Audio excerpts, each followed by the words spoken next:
Did you know that humans are hardwired for storytelling? Research shows that when we hear a story, our brains release dopamine, a chemical that helps us remember information better. In fact, a study by Paul Zak, a neuroeconomist, found that stories can increase empathy and even influence decision-making. This means that a well-told story can have a powerful impact on how we connect with others. But here's the twist: many people believe that the best stories are about themselves. This is a common mistake. While sharing personal experiences can be valuable, it often misses the mark. The truth is, the best stories focus on the audience, not the storyteller. When you make your audience the hero, you create a connection that resonates deeply. In this video, we'll explore 6 key strategies that will transform your storytelling. You'll learn how to avoid the ego trap, build curiosity, use vulnerability effectively, and much more. By the end, you'll have the tools to craft stories that captivate and inspire. So, are you ready to discover what makes a great story? Let's dive in. Chapter 1: The Ego Trap. Why focusing on yourself kills a good story. Great storytellers know one thing: if your story is all about you, it's going to fall flat.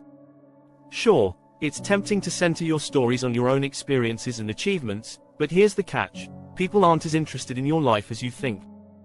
According to research by psychologist Robin Dunbar, humans are wired to care more about stories that relate to their social circles or shared experiences. If your story only revolves around you, it's easy for listeners to tune out.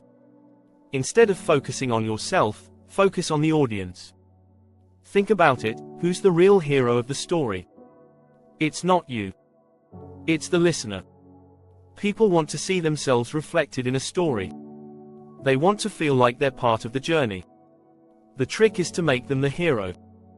In fact, Donald Miller, in his book Building a Story Brand, says, in almost every story, the character that we care about most is the one that experiences change. And guess what? That character should be your audience. Take the ego out of the equation. You're not the star, you're the guide. It's about shifting your perspective and letting your audience take center stage. They should feel like they're on the adventure, learning, and growing. Your job is to create a relatable world where they can see themselves succeeding. Chapter 2: The Relatability Code. Making your audience the hero. This leads us to the key ingredient in any powerful story: relatability. The best stories aren't distant tales of personal glory, they're bridges that connect shared human experiences. A study by Stanford University found that stories are 22 times more memorable than facts alone. Why? Because good stories trigger emotional responses. The more a story relates to someone's personal experience, the stronger that emotional response becomes. Think of it like this: if you're telling a story about climbing a mountain, it's not about how difficult the climb was for you. It's about the challenges and fears that anyone climbing that mountain could face. These universal emotions, like fear, hope, and perseverance, are what will draw people in. Instead of making your story a monologue, make it a mirror. Reflect what your audience feels or has experienced. This is what successful brands and marketers do. Apple's commercials don't talk about tech specs. They show you a lifestyle, one you can relate to and one you want to be part of.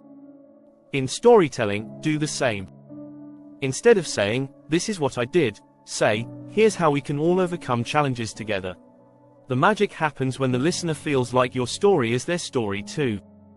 Chapter 3: The Power of Universal Themes. Weaving in timeless lessons. Every powerful story is built around a universal theme. These are the deep, timeless lessons that transcend cultures, backgrounds, and time periods. It could be something as simple as the fight for freedom, the search for love, or the struggle for survival. These themes hit home because they reflect the core of human experience. According to a 2016 survey from the Harvard Business Review, stories that tap into universal values or themes are 30% more likely to resonate with a broad audience. But here's a twist: it's not just about using a universal theme. It's about how you weave it in. You don't need to be overt or preachy. In fact, the best stories teach us lessons without spelling them out. They make us feel the lesson instead of just hearing it. Remember The Alchemist by Paulo Coelho? It's a story about one boy's journey, but it's really about the universal theme of finding one's purpose.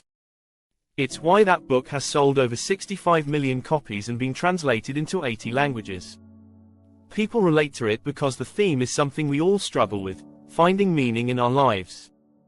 The takeaway here is that universal themes ground your story in something bigger than just your personal experience. They make your story resonate with people from different walks of life. So, if your story is about overcoming a personal challenge, don't just focus on your specific problem.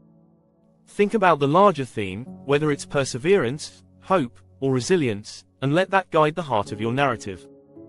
If you're finding this helpful, don't forget to subscribe for more tips on mastering the art of storytelling. Chapter 4, Curiosity Hooks.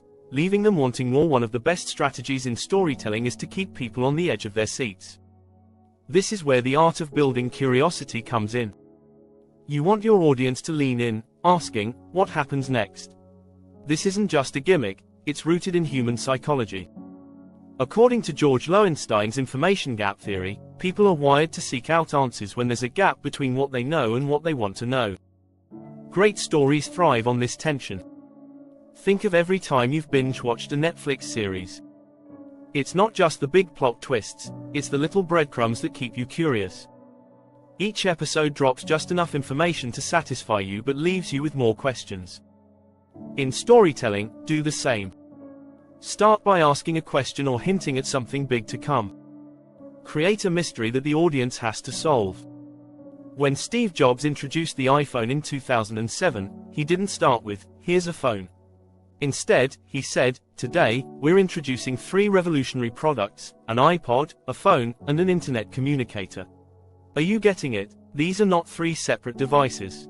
He hooked the audience right away by making them curious about how one device could do all those things. Your job as a storyteller is to plant seeds of curiosity. Keep feeding your audience little hints without giving everything away. Suspense keeps them glued to your story, eager for the resolution. When they're invested like that, they're more likely to remember what you say. Chapter 5, Vulnerability with Purpose, How Authenticity Creates Connection. Vulnerability is powerful. But here's the catch, it has to be used with purpose.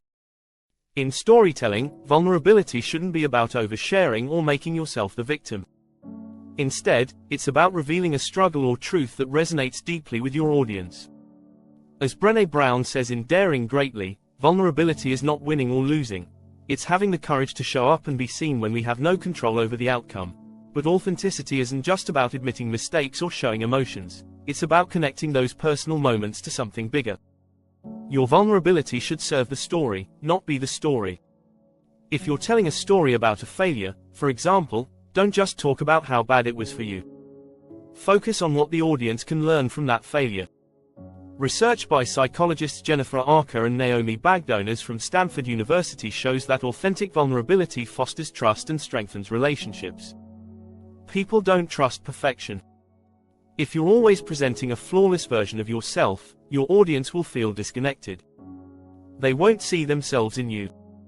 But if you're honest about your struggles, and, more importantly, how you grew from them, you build a bridge of trust. Use vulnerability strategically to show your audience that they're not alone in their challenges. This creates a deeper connection because now your story isn't just about you, it's about all of us. Just be careful not to go overboard. Vulnerability with purpose means that your story serves a lesson or insight, not just an emotional release. If you enjoyed these storytelling tips and want more insights, subscribe to our channel for more great content.